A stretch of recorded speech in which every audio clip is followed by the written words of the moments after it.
번째 토픽에서 우리가 다루어봤던 CCUS 기술이 이제 기업의 탄소 중립을 실현하기 위한 수단의 한 주요 수단으로 여겨지고 있다라는 이야기를 나누었고요. 자, 그 중에서 우리는 이제 CCU 기술, 이산화탄소를 포집해서 활용하는 기술을 실제로 개발하고 적용하고 있는 기업에 대해서 한번 살펴보도록 하겠습니다. 국내외 이제 CCU 기술, 이산화탄소 포집 활용 기술 개발 동향을 먼저 살펴보면, 이산화탄소 포집 기술은 뭐 나누자면, 분류하자면 연소 후 습식 혹은 이제 건식, 자, 포집 기술이 있겠는데요.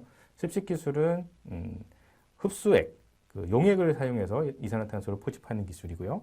건식 기술은 용액을 사용하지 않고 이산화탄소를 흡착할 수 있는 그런 고체 형태의 분말을 활용해서 이산화탄소를 포집하는 기술이 되겠습니다.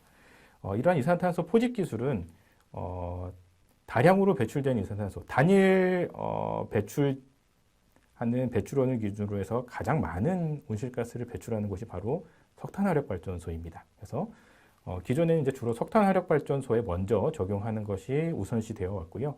그렇기 때문에 석탄화력발전소를 대상으로 기술 개발이 진행되어 왔습니다. 그래서 먼저 석탄화력발전소에 적용하고 이 기술을 기반으로 해서 타 CO2 배출 산업, 다른 산업에 확장해서 적용하자라는 그런 전략으로 기술 개발이 진행되어 왔고요. 미국이나 캐나다 등에서는 대규모 실증이 추진되고 있습니다.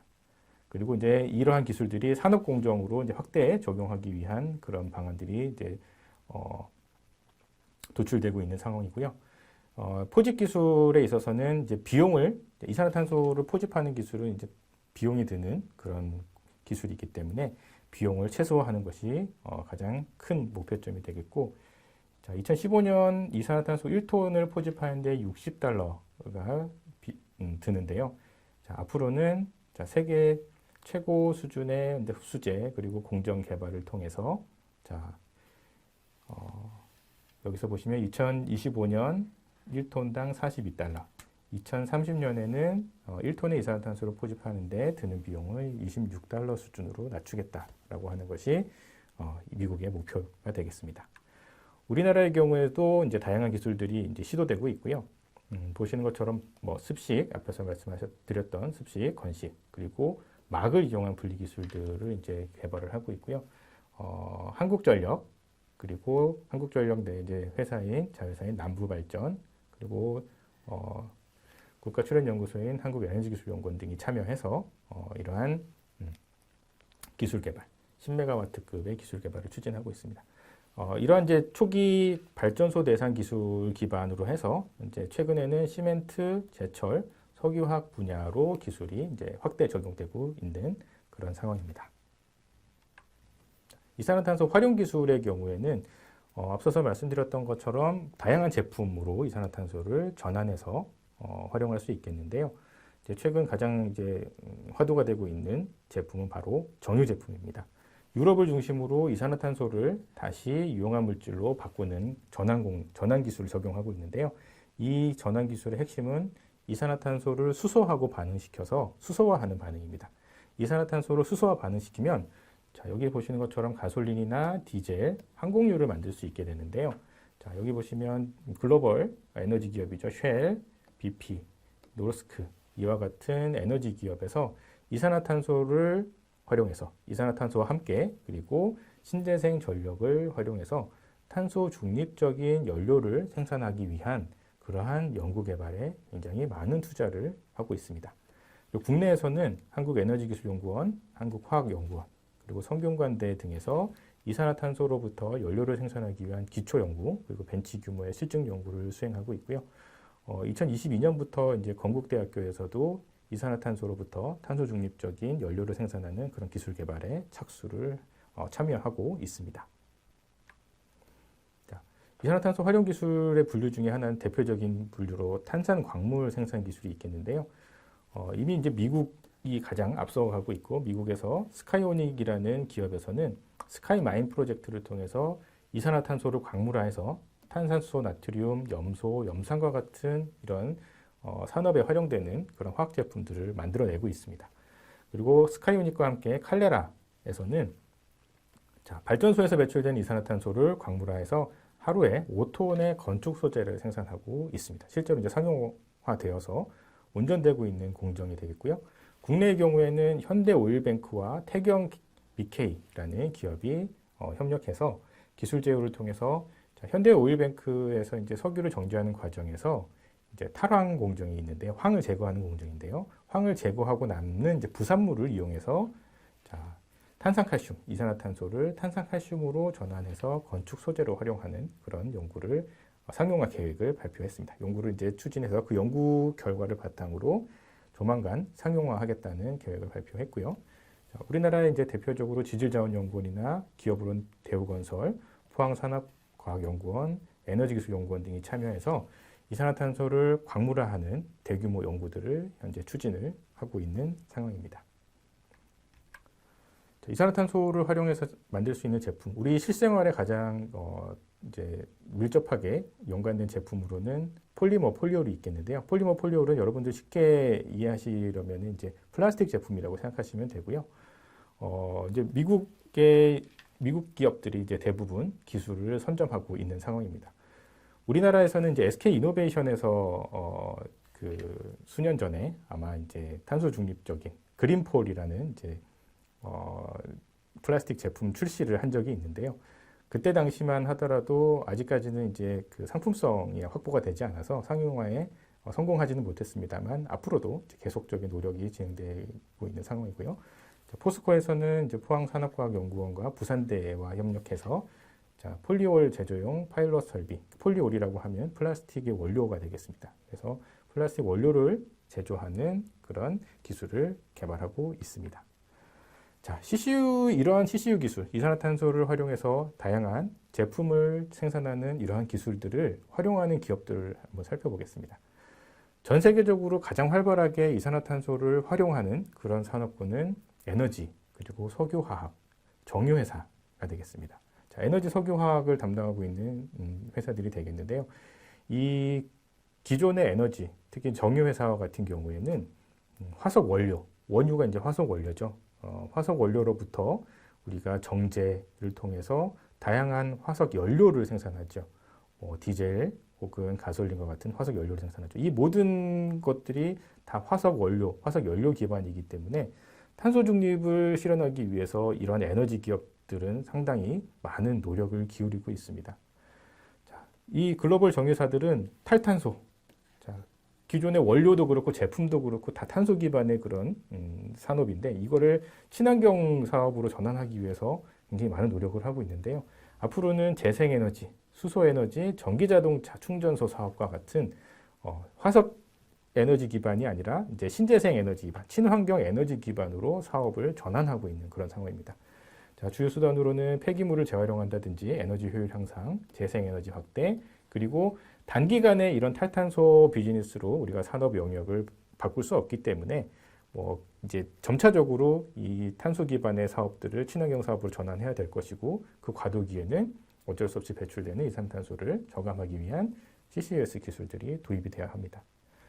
그래서 이제 대표적인 글로벌 기업들인 BP, 토탈, 쉘, 그리고 에퀴노르, 쉐브론과 같은 글로벌 정유사들이 대규모 CCUS 실증 프로젝트에 참여하고 있는 그런 상황입니다. 국내에서도 정유업계에서 정제 효율을 높이거나 저탄소 연료 도입 등 탄소 배출 저감에 노력하고 있고요. 2050년 탄소 중립을 위해서 최근에 탄소 중립 기술 개발 로드맵을 발표하는 등 많은 노력을 기울이고 있습니다. GS 칼텍스에서도 탄소 중립 원유를 도입한다거나 그리고 기존에 이제 석탄을 주로 중유나 석탄을 쓰던 시설들의 LNG를 사용하게 되면 기존의 이제 석탄이나 중유보다 이산화탄소 배출량을 상당 부분 줄일 수 있습니다. 그래서 정제 시설에 사용되는 연료를 전량 LNG로 지금 대체하였고요. 현대오일뱅크에서도 앞서 말씀드렸던 것처럼 태경 BK와 같은 기업과 기술 협력을 통해서 이산화탄소를 전환하는 기술의 개발을 착수하고 있습니다. SK 이노베이션은 2050년 넷제로 로드맵을 발표했습니다.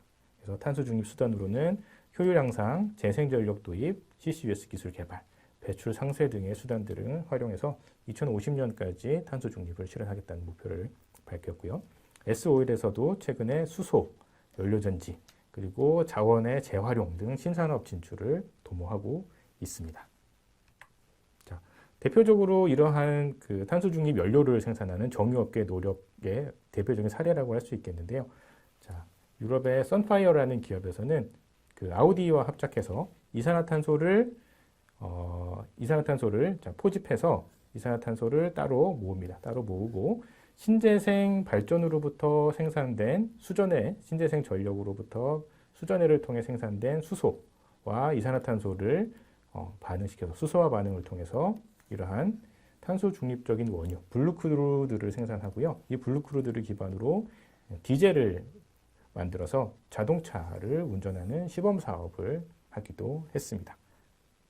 앞으로 이제 우리가 사용하게 될 연료는 신재생 에너지원으로부터 오는 수소와 그리고 산업 공정에서 어쩔 수 없이 배출되는 이산화탄소로부터 탄소 중립적인 연료를 생산하고 이를 수송용 연료로 적용하는 그런 일들이 현실화될 것으로 기대되고 있습니다.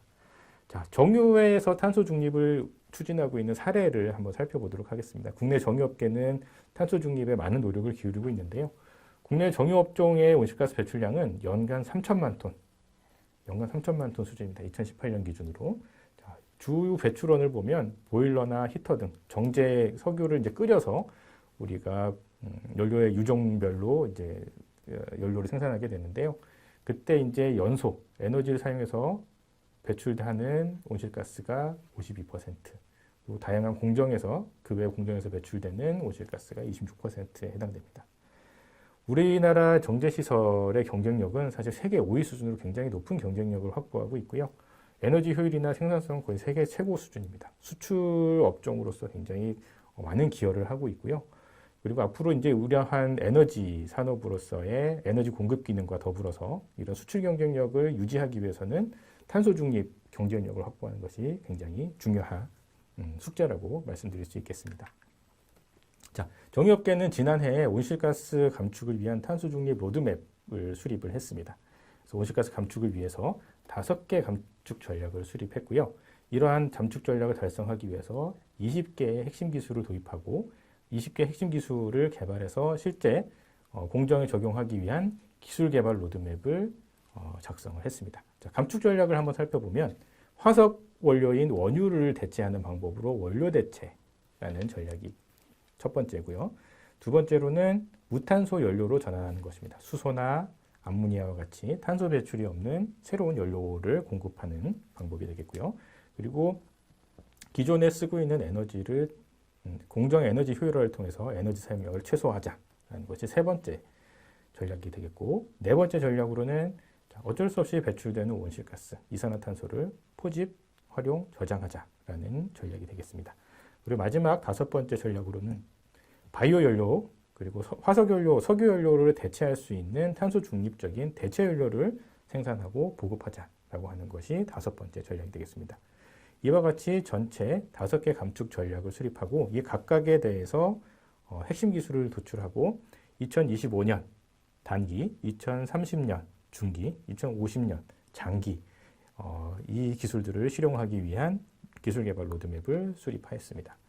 자, 이 내용을 조금 보면 원료 대체 부분에 있어서는 폐플라스틱, 지금 우리 실생활에 플라스틱을 굉장히 많이 활용하고 있죠. 이 플라스틱이 다 썩으려면 굉장히 오랜 시간이 드는데요. 이 폐플라스틱을 활용해서 열분해를 하게 되면 우리가 다시 기름 성분을 얻을 수 있습니다. 이 성분을 활용하면 다시 우리가 실제로 생활에 쓰고 있는 디젤이나 가솔린과 같은 그런 수송용 연료를 얻을 수 있는데요.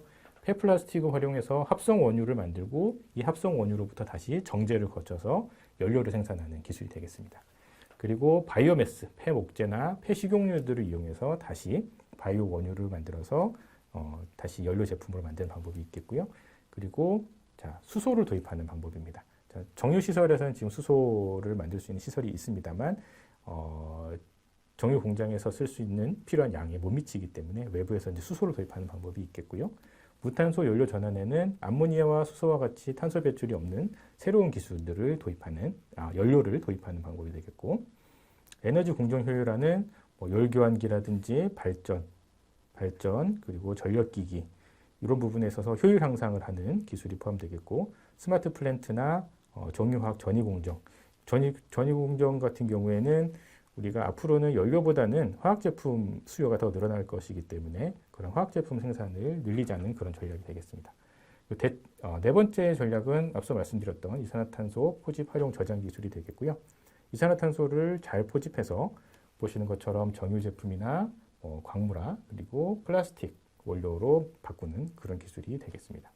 자, 다섯 번째 전략으로는 대체 연료 생산 및 보급이 되겠고요.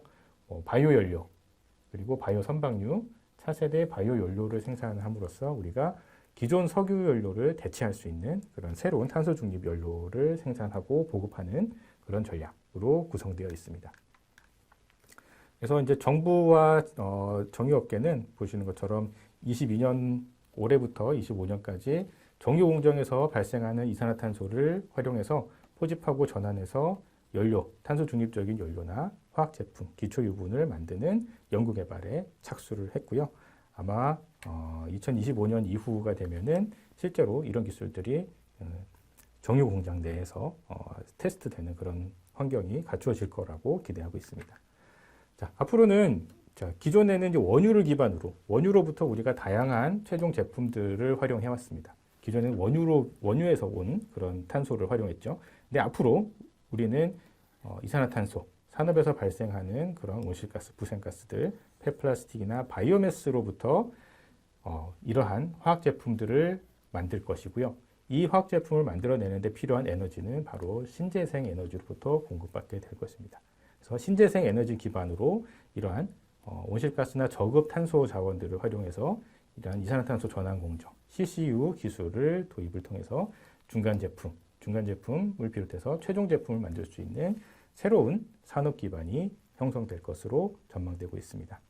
자, 이것으로 토픽 세 번째 내용을 마치도록 하겠습니다.